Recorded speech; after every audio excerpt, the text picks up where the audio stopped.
త్వరలో అసెంబ్లీ ఎన్నికలు జరిగే తమిళనాడులో రాజకీయం ఆసక్తికరంగా మారుతోంది. అక్కడ ఎన్డీఏతో టీవీకే పొత్తు సినీ నటి త్రిష చేతుల్లో ఉందన్న ప్రచారం జోరుగా సాగుతోంది.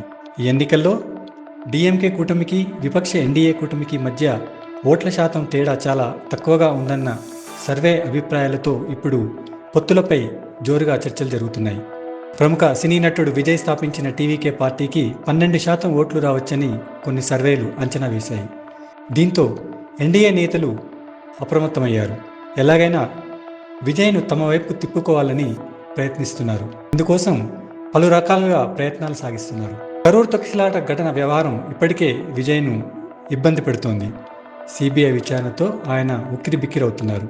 ఆయన జననాయకన్ సినిమాకు కేంద్ర సెన్సార్ బోర్డు నుంచి క్లియరెన్స్ రావడం లేదు. ఈ నేపథ్యంలో ఆయనకు సన్నిహితురాలుగా భావిస్తున్న త్రిష గత వారం ముంబైలో కేంద్ర హోంమంత్రి అమిత్ షాతో భేటీ అయినట్టు ప్రచారం జరిగింది. ఆ తర్వాత ఈ నెల 15న సిబిఐ విచారణకు హాజరైన విజయ్ ఎలాంటి ఇబ్బంది లేకుండా బయటికి వచ్చినట్టు రాజకీయ వర్గాలు భావిస్తున్నాయి. అంతేకాకుండా సెన్సార్ బోర్డు సైతం విజయ్ సినిమాను పునః పరిశీలించేందుకు అంగీకరించినట్టు తెలుస్తోంది.